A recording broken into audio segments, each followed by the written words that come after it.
ദൈവമാതാവിന് നന്ദി. ഞാൻ പാലക്കാട് ഒറ്റപ്പാലത്ത് നിന്ന് വരുന്നു. എൻ്റെ പേര് ഹേമലത. ഞാൻ ഹിന്ദു മതത്തിൽ ജനിച്ച ആളാണ്. എനിക്ക് 5 മക്കളാണുള്ളത്, 5 പെൺമക്കൾ. ഞാനിവിടെ ഇടയായ കാര്യം, ഇപ്പം ഞാൻ ദൈവത്തിൽ എനിക്ക് ബൈബിൾ എന്താണെന്നോ വചനം എന്താണെന്നോ ഒന്നും തന്നെ അറിയില്ല. പക്ഷെ എത്രയോ വർഷങ്ങൾക്ക് മുമ്പ് യേശു എന്നൊരു നാമത്തിൽ ആരോ പറഞ്ഞ് കേട്ടൊരു മനസ്സിൽ തറഞ്ഞൊരു വിശ്വാസം നിൽക്കുന്നുണ്ടായിരുന്നു. പക്ഷെ അതിനെപ്പറ്റി എനിക്ക് കൂടുതലൊന്നും അറിയില്ലായിരുന്നു. ബൈബിള് നോക്കിയാലും അതിലെ വചനം വായിച്ചാലും അതിൻ്റെ അർത്ഥങ്ങളോ അല്ലെങ്കിൽ എന്താണ് അത് എന്നൊന്നും എനിക്ക് ഒന്നും അറിയില്ലായിരുന്നു. അപ്പോൾ ഞാനിവിടെ വരാനുണ്ടായ ഒരു കാരണം, എൻ്റെ 4ാമത്തെ മകൾ നിമിഷ എന്നാണ് പേര്. അവൾക്ക് മെഡിക്കൽ സയൻസിന് ഡോക്ടറാകണം എന്നായിരുന്നു ചെറുപ്പം മുതലുള്ളൊരാഗ്രഹം. അപ്പോൾ +2 കഴിഞ്ഞു. അവൾക്ക് അഡ്മിഷൻ എടുക്കാനായിട്ട് കോച്ചിങ് സെൻറ്ററിൽ അഡ്മിഷൻ എടുക്കാനായിട്ട്, അതായത് സാമ്പത്തികമായിട്ട് വളരെ ലോ ഫാമിലിയാണ് ഞങ്ങൾ. ചെറിയൊരു ഫാൻസി കട, അതിൽ ഈ ഗ്യാരണ്ടി ആഭരണങ്ങൾ വീടുകളിൽ ഓർഡർ പിടിച്ച് കൊണ്ട് കൊടുക്കുക.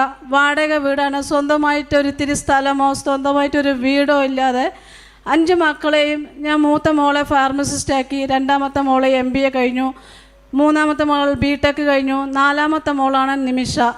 അവൾക്ക് MBBS എടുക്കണമെന്ന ആഗ്രഹം. സാമ്പത്തികമായി കഴിവില്ല, മക്കളെ പഠിപ്പിക്കണമെന്ന് ഞങ്ങൾക്കും ആഗ്രഹം. അപ്പോൾ കുറച്ച് ചെറിയ ലോൺ എടുത്തും ഓരോരുത്തരുടെ അടുത്തുനിന്നും പലിശയ്ക്ക് കടം വാങ്ങിയും പൈസ പിരിച്ചും അങ്ങനെ ഞാൻ അവളെ ഒരു കോച്ചിങ് സെൻറ്ററിൽ കൊണ്ടാക്കി. നല്ല ഉഷാറോട് പഠിക്കുകയായിരുന്നു. ആദ്യമൊക്കെ നല്ല ക്ലാസ്സായിരുന്നു. പിന്നെ കുറച്ച് 1 മാസം 2 മാസം കഴിയുമ്പോഴത്തേക്കും അവളുടെ മട്ട് മാറി. അവൾ സാധാരണ ഒരു മലയാളം മീഡിയം സ്കൂളിൽ പഠിച്ച് വളർന്നൊരു കുട്ടിയാണ്. അവരേച്ച് നല്ല മാർക്കുണ്ട്. പക്ഷേ എങ്കിലും ബേസിക്കായിട്ട് എനിക്ക് നല്ലൊരു ഇംഗ്ലീഷ് സ്റ്റഡിയൊന്നും കൊടുക്കാൻ എനിക്ക് കഴിഞ്ഞിട്ടില്ല. അവൾ പഠിച്ച സ്കൂളിലൊക്കെ ഫസ്റ്റായിരുന്നു. ആ ഒരു ഇത് വെച്ചിട്ടാണ് അവളുടെ ആഗ്രഹം. ദൈവം സാധിപ്പിക്കുമെങ്കിൽ, അവൾക്ക് ഭാഗ്യമുണ്ടെങ്കിൽ കിട്ടും. അതൊരു പൈസയുടെ കാര്യത്തിൽ നമ്മുടെ സാമ്പത്തികത്തിൻ്റെ പേരിൽ അത് ഇല്ലാതാവണ്ട എന്ന് വിചാരിച്ചുകൊണ്ട് ഞങ്ങളതിനെ തുനിഞ്ഞ് നേരത്തെ പറഞ്ഞ പോലെ പൈസ കടം വാങ്ങിയ പിരിവെടുത്തും ഞാൻ അവളെ മെഡിക്കൽ കോച്ചിങ് പഠിക്കാനായിട്ട് സെൻറ്ററിൽ കൊണ്ടാക്കി. 1 മാസം 2 മാസം കഴിയുമ്പോഴത്തേക്ക് അവളുടെ മട്ട് മാറി. തിരിച്ചു വരണം, എനിക്ക് അവിടെ പഠിക്കാൻ പറ്റുന്നില്ല അമ്മ, ഞാൻ പഠിക്കാം, പക്ഷേ എനിക്ക് അവിടെ നിൽക്കാൻ പറ്റുന്നില്ല, ഹോസ്റ്റലിൽ അഡ്ജസ്റ്റ് ചെയ്യാൻ പറ്റുന്നില്ല, എനിക്ക് തീരെ യാതൊരു നിവൃത്തിയില്ല. എൻ്റെ ഒപ്പം പഠിക്കുന്നവർ മുഴുവൻ നല്ല ടോപ്പായി പഠിക്കുന്നവരും അവർക്ക് നല്ല ബേസിക്കുള്ളവരും BDSന് കിട്ടിയവരും ആയുർവേദത്തിന് കിട്ടിയവരൊക്കെയാണ് ഒപ്പമുള്ളത്. അവർക്കൊപ്പം എനിക്ക് പഞ്ഞെത്താൻ പറ്റുന്നില്ല, പഠിച്ച് മുന്നോട്ട് പോകണില്ല എന്നുള്ള ഒരേ സങ്കടമായി. ആ ആൾ ടയേർഡായി, കരച്ചിലായി. ദൈവമേ, ഞാൻ എന്താ ചെയ്യുക? എനിക്ക് വല്ലാത്തൊരവസ്ഥയിലായി. ഞാൻ ഈ കടം വാങ്ങിയ കാശ് ഒരടവ് പോലും തിരിച്ചു കൊടുക്കാത്ത മുമ്പ് തിരിച്ച് മോൾ ഇങ്ങോട്ട് വരിക എന്ന് പറഞ്ഞാൽ ഞാൻ എന്താ ചെയ്യുന്നത്? അവളൊന്നും പറഞ്ഞില്ല, എൻ്റെ മോൾ പഠിക്കാൻ വയ്യെങ്കിലേ നീ വന്ന വീട്ടിലേക്ക് എന്ന് പറഞ്ഞ് ഭയങ്കര സങ്കടമായി ഇരിക്കുന്ന സമയത്താണ് അവളുടെ കൂട്ടുകാരി എന്നെ, സൂര്യ എന്നാണ് ആ കുട്ടിയുടെ പേര് പറയുക, അവളുടെ അമ്മ എറണാകുളത്താണ് അവരുടെ വീട്. അപ്പോൾ അവരെന്നെ ഇങ്ങനെ വിളിച്ച് പറഞ്ഞു, ആ കുട്ടി ഏകദേശം ഇതേ ഒരു മട്ടിലായിരുന്നു. അപ്പോൾ അവരെന്നെ വിളിച്ചിട്ട് പറഞ്ഞു, എടോ ഹേമലത, എന്നെ പോലെ ഈ ആലപ്പുഴ കലവൂർ എന്നൊരു സ്ഥലത്ത് കൃപാസനം എന്നുള്ളൊരു ആരാധന കേന്ദ്രമുണ്ട്. പിന്നെ ആരോ പറയണേട്ടാണ്, എൻ്റെ അമ്മയ്ക്കൊരു പത്രം കിട്ടിയിട്ടുണ്ട്, നമുക്ക് അവിടെ ഒന്ന് പോയി നോക്കാം, അവിടെ ഒരുപാട് അനുഗ്രഹങ്ങളുണ്ടെന്ന് എല്ലാവരും പറയാനായിട്ടുണ്ട്, നമുക്കൊന്ന് ആശ്രയിക്കാൻ നമുക്ക് അവിടെ ഒന്ന് പോയി നോക്കാമെന്ന് പറഞ്ഞു. അങ്ങനെ അത് കേട്ടപ്പോൾ എനിക്ക് എവിടുന്നോ ഒരു ഉൾവിളി കിട്ടിയതുപോലെ, അതാണ് ശരി, അവിടെ എത്തണം എന്നുള്ളതായി. ഞാൻ പിന്നെ ഏട്ടനോട് പറഞ്ഞേട്ടാ, എനിക്ക് എത്രയും പെട്ടെന്ന് തന്നെ എനിക്ക് ആ കലവൂർ എവിടെയാണ് ആ സ്ഥലം ഉള്ളത്, എവിടെയാണ് ആ ആരാധന കേന്ദ്രം ഉള്ളത്, എനിക്ക് അവിടെ എത്തിയേ പറ്റൂ എന്ന് പറഞ്ഞ് ഞാൻ അന്വേഷിച്ച് ഇവിടെ എത്തി അന്ന് തന്നെ ഞാൻ കൗൺസിലിംഗ് ചെയ്ത് കഴിഞ്ഞപ്പോൾ അമ്മ മാതാവിൻ്റെ മാറോട് ചേർത്ത് കണ്ണടച്ച് പ്രാർത്ഥിക്കാൻ പറഞ്ഞു. ഞാൻ അമ്മ മാതാവിൻ്റെ മാറോട് ചേർത്ത് കണ്ണടച്ച് പ്രാർത്ഥിച്ചപ്പോൾ ഞാൻ ശരിക്കും അമ്മയെ കണ്ടു എന്ന് മാത്രമല്ല, എൻ്റെ സങ്കടം അവിടെ തീർന്നു, എൻ്റെ കഷ്ടങ്ങളെല്ലാം അവിടെ തീർന്നതുപോലൊരു ഫീലായിരുന്നു എനിക്ക്. ഞാൻ ഉടമ്പടി എടുത്ത് എൻ്റെ 5 മക്കളുടെ കാര്യങ്ങളും വീടില്ലായ്മയും കടബാധ്യതകളും എല്ലാം 6 കോളത്തിൽ എഴുതി മാതാവിനോട് തിരുസഭയിൽ വന്ന് ആവശ്യപ്പെടലും കഴിഞ്ഞത് ഞാനിവിടെ പറയുന്നത്, നമ്മൾ ഈ 6 കോളങ്ങളിൽ ആവശ്യപ്പെടുമ്പോൾ ഈ ആവശ്യപ്പെട്ട കാര്യങ്ങൾ മാത്രമല്ല അമ്മ നമുക്ക് സാധിച്ചു തരുന്നത്. ആവശ്യപ്പെടാത്ത, നമ്മൾ പറയാൻ മറന്നുപോയ പല കാര്യങ്ങളും, അമ്മ അറിയുന്ന കാര്യങ്ങളിൽ ഒരുപാട് അനുഗ്രഹങ്ങൾ നമുക്ക് കിട്ടും. കാരണം ഞാൻ എൻ്റെ അനുഭവത്തിൽ പറയുകയാണെങ്കിൽ, ഞാൻ വിട്ടുപോയത് എൻ്റെ മക്കളുടെ കാര്യങ്ങളെല്ലാം പറയുമ്പോൾ എൻ്റെ 2 കാലിൽ ഈ വട്ടത്തിൽ ഒരു ചൊറിച്ചിലും പഴുപ്പും ഉണ്ടായിരുന്നു. 3-3.5 വർഷമായി ഞാൻ അതിന് സ്റ്റിറോയിഡ് കഴിച്ചുകൊണ്ടിരിക്കുകയായിരുന്നു. അത് ആഴ്ചയിൽ 1 ആഴ്ച 2 ആഴ്ച ഇടവിട്ട് എനിക്ക് സ്റ്റിറോയിഡ് ഗുളികകൾ കഴിക്കണം. അപ്പോൾ പലരും പറയും ഈ സ്റ്റിറോയിഡ് ഇങ്ങനെ കഴിച്ചാൽ കിഡ്നി അടിച്ചു പോകും. കിഡ്നി അടിച്ചു പോകുമ്പോൾ പോട്ടെ, ഇനിയിപ്പോൾ എന്താ ചെയ്യുക, അസുഖം നിലനിന്ന മക്കൾ ജീവിപ്പിക്കണ്ടേ, മക്കളെ പുലർത്തണ്ടേ. അപ്പോൾ അങ്ങനെ ഒരാഴ്ച ഗുളിക നിർത്തിയാൽ വീണ്ടും ആ ചൊറിച്ചിൽ വരും. ഈ 2 വശവും പിടിച്ചമർത്തിയാൽ ഇങ്ങനെ പഴുപ്പ് വരും. അത്രയും വലിയൊരു അസുഖം കാലിൽ വെച്ചുകൊണ്ടാണ് ഞാനിവിടെ ഉടമ്പടി എടുക്കാൻ വന്നത്.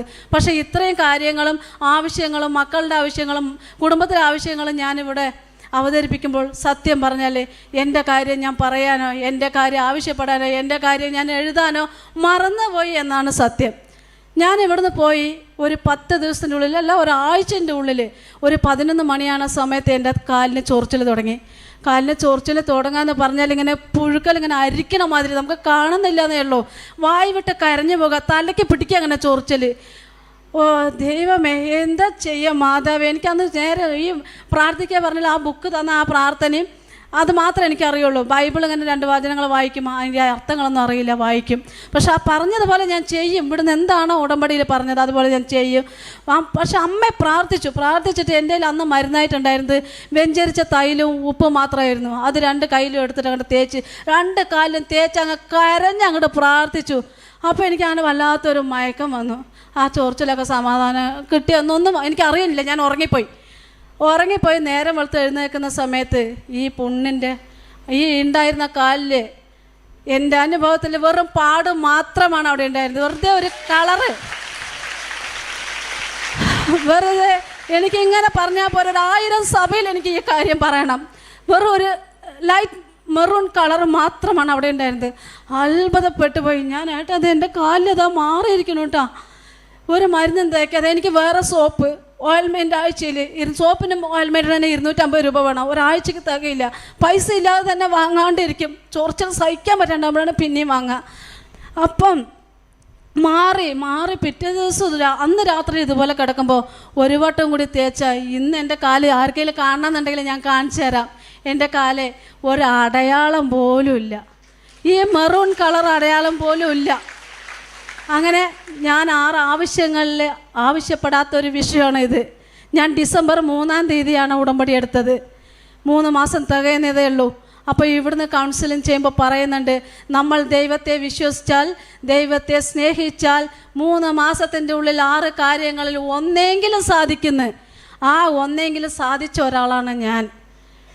എന്നുവെച്ചാൽ എൻ്റെ 5 മക്കളിൽ എനിക്ക് വലിയൊരു ദുഃഖം. എൻ്റെ മൂത്ത മകൾക്ക് കല്യാണം കഴിഞ്ഞ് 6 വർഷമായി.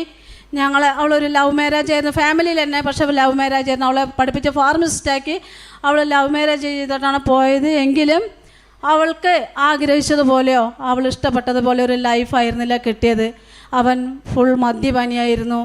ഭയങ്കര അടിയും തല്ലും പ്രശ്നങ്ങൾ. ഈ 6 വർഷം കണ്ണീര്. ലാസ്റ്റ് ഒരു കുഞ്ഞുണ്ട്, 5 വയസ്സായ ഒരു മോളും ഉണ്ട്.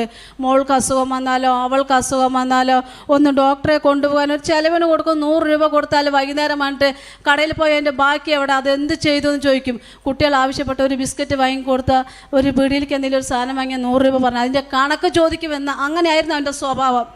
ആ കണക്ക് ചോദിക്കുന്ന ജീവിതത്തിൽ എത്ര സുഖമുണ്ടെന്ന് നമുക്ക് ആലോചിച്ചാൽ കിട്ടും. അവസാനം മടുത്തു. തല്ലും അടിയും പല്ലൊക്കെ കൊഴിഞ്ഞു പോയി. ഇവിടെയൊക്കെ അങ്ങനെ വീങ്ങി ഒരുപാട് പ്രശ്നങ്ങളായി ജീവിതം മടുത്തു. ഞങ്ങൾ ഡൈവോഴ്സ് ചെയ്യാൻ തീരുമാനിച്ച് അവൾ വീട്ടിൽ വന്ന് ഇരുന്ന് പിന്നെ ഒരു പരീക്ഷണം പോലെ അങ്ങോട്ട് വരിക അങ്ങനെയുള്ളൊരവസ്ഥയിലായിരുന്നു. പിന്നെ ഒരു ട്രിപ്പും കൂടെ കൊണ്ടാക്കി. അതിൻ്റെ പിറ്റേ ദിവസമാണ് ഇങ്ങനെ ഒരു വിവരം കിട്ടിയിട്ട്, ഞാൻ നേരത്തെ പറഞ്ഞില്ലേ മോളുടെ കാര്യത്തിനാണ് ഞാനിവിടെ വന്നതെന്ന്. ആ കാര്യത്തിന് ഇവിടെ വന്ന് ഉടമ്പടി എടുക്കുമ്പോൾ 6 ആവശ്യങ്ങൾ എഴുതിയത് ഒരാവശ്യം എൻ്റെ ഈ മൂത്ത മകളുടെ ഈ പ്രശ്നമായിരുന്നു. ദൈവമേ, അവൾ പല പ്രാവശ്യം ആത്മഹത്യ ചെയ്യാം. കുട്ടിയെ കൊണ്ട് റെയിൽവേ സ്റ്റേഷനിൽ അവളുടെ കൈ ഇങ്ങനെ കൂട്ടിക്കെട്ടിയിട്ട് റെയിൽവേ സ്റ്റേഷനിൽ പോയിരുന്നിട്ടും നേരം വെളുക്കുന്നവരെ ഏതെങ്കിലും ബസ് സ്റ്റാൻഡിൽ പോയിരുന്നിട്ടും. കാരണം വീട്ടിൽ വന്ന് ഇരുന്നാൽ സാമ്പത്തിക ബുദ്ധിമുട്ട്, അമ്മയ്ക്കും അച്ഛനും പുലർത്താൻ പാടാണ്.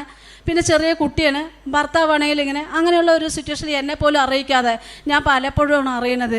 അങ്ങനെ ആത്മഹത്യക്ക് വരെ ശ്രമിച്ചിട്ടിരിക്കുന്ന ഒരു ടൈമിലാണ് ഞാൻ അവളെ ഇനി പോണ്ട, നമുക്കുള്ളത് ഓടിച്ചിട്ട് പിച്ചെടുത്തിട്ടാണെങ്കിലും ഒരുമിച്ച് ജീവിക്കുക, ഇനി ഇങ്ങനെ തല്ലും അടിയും കൊള്ളാം, ഇനി വയ്യമ്മ, ഞാൻ പഠിച്ചിട്ടുണ്ടല്ലോ, അമ്മ പേടിക്കണ്ട, ഞാൻ എങ്ങനെയെങ്കിലുമൊക്കെ ജോലി ചെയ്ത് അമ്മയെ സപ്പോർട്ട് ചെയ്ത് ജീവിച്ചോളാം എന്നായി അവളെ. അങ്ങനെ ഞങ്ങൾ വേണ്ടാന്ന് വെക്കാൻ നിൽക്കുന്ന സമയത്താണ് ഇവിടെ വന്ന് ഉടമ്പടി എടുത്ത് അവളെ ഒരു ട്രിപ്പും കൂടെ കൊണ്ടാക്കി. ഉടമ്പടി എടുത്ത് ഒരാഴ്ച ആകുമ്പോഴത്തേക്ക് അവൻ്റെ മാറ്റങ്ങൾ വരാൻ തുടങ്ങി. സത്യമായിട്ട് അവൻ്റെ മാറ്റങ്ങൾ എന്ന് വെച്ചാൽ, ദൈവമക്കളെ നിങ്ങൾ വിശ്വസിക്കണം, ഒരു സംശയം വേണ്ട, അമ്മ നമ്മുടെ കൂടെ ഉണ്ടാവും. മാറ്റങ്ങളെന്ന് വെച്ചാൽ അവൻ കള്ളുകൂടി, ഡെയിലി കള്ളുകൂടി പറ്റങ്ങ് നിർത്തിയപ്പോൾ ഭയങ്കര അത്ഭുതമായിരുന്നു. പിന്നെ ഇല്ലേ, ഭാര്യയ്ക്ക് ഐസ്ക്രീം വാങ്ങിയിട്ട് വരിക, തിന്നാൻ വാങ്ങിയിട്ട് വരിക, എന്താ വേണ്ടത് ചോദിക്കുക, ചുരിദാറിൻ്റെ കളറ് പറയുമ്പോൾ ആ കളറ് വാങ്ങിയിട്ട് വരിക. ഇപ്പം എന്താ പറയണമെന്നറിയോ, എൻ്റെ മോളും കൊച്ചും ഇവിടെ വന്നിട്ടുണ്ട്. അതിൻ്റെ ഇടയിൽ ഒരു പ്രാവശ്യം മദ്യപിച്ചു. അത് സാത്താൻ്റെ ഇടപെടൽ എന്താണെന്ന് എനിക്ക് അറിഞ്ഞുകൂടാ. ഒരു പ്രാവശ്യം മദ്യപിച്ചു. ഞാൻ എഴുതിയത് മദ്യപാനം നിൽക്കണമെന്നോ അല്ലെങ്കിൽ അവൾക്ക് കുറേ പൈസ കിട്ടണമെന്നോ സ്വന്തമായി എന്തെങ്കിലും വേണമെന്നോ അല്ല, അവൾക്ക് സമാധാനം കിട്ടണം. എനിക്ക് എൻ്റെ മോളെ പറ്റിയിട്ടുള്ള ആ വിഷമം തീർത്തു തരണമെന്ന് മാത്രം ഞാൻ പ്രാർത്ഥിച്ചിട്ടുള്ളൂ. ഇന്ന് എൻ്റെ മകൾ ഇവിടെ വന്നിട്ടുണ്ട്, പേരക്കുട്ടിയും വന്നിട്ടുണ്ട്. അവർ തമ്മിലിന്ന് ഭയങ്കര പ്രണയത്തിലാണ്, മനസ്സിലായില്ലേ? അപ്പോൾ അവർ ഇവിടെ വന്ന് അവൾക്ക് സാക്ഷ്യം പറയണം, ഞാൻ പറയാം. അങ്ങനെ അമ്മ ആ ഒരു കാര്യം സാധിച്ച് എന്നെ സന്തോഷിപ്പിച്ചു. ഇന്ന് അവൾ ഭയങ്കര ഹാപ്പിയായി, ഭയങ്കര സന്തോഷത്തിൽ അവളിവിടെ ഉടമ്പടി എടുക്കാൻ അവിടെ കോയമ്പത്തൂരാണ് ജീവിക്കുന്നത്. അവിടെ അവൾ ദൈവവേല ചെയ്ത് അവളുടെ നാത്തോനും ഓരോരുത്തരും നമ്മുടെ കൃപാസനത്തിലേക്ക് വരാൻ നിൽക്കുന്നുണ്ട്. അങ്ങനെ അപ്പോൾ ഈ മെയ് 5-നാണ് മെഡിക്കൽ എൻട്രൻസ് എക്സാം വരുന്നത്. എക്സാമിന് ഒരുങ്ങിയിരിക്കുന്ന എൻ്റെ 4ാമത്തെ മകൾ നിമിഷയ്ക്ക് വേണ്ടി എല്ലാ മക്കളും ഒന്ന് പ്രാർത്ഥിക്കണം. എനിക്ക് പൈസ തൊട്ട് പഠിപ്പിക്കാൻ വഴിയില്ല, അതുകൊണ്ട് എല്ലാവരും പ്രാർത്ഥിക്കണം. എൻ്റെ കുടുംബത്തിന് വേണ്ടി പ്രാർത്ഥിക്കണം. എനിക്കൊരു വീടില്ല, പക്ഷേ എനിക്ക് ഭയമില്ല, എനിക്ക് എൻ്റെ അമ്മ കൂടെയുണ്ട്. അതുപോലെ എല്ലാവരും വിശ്വസിക്കുള്ളൂ. എന്നെ ഇത്രയും കടാക്ഷിച്ച, എന്നെ ഇത്രയും അനുഗ്രഹിച്ച അമ്മയ്ക്കും തിരുകുമാനവും 1000 കോടി നന്ദി ഞാൻ അർപ്പിക്കുന്നു.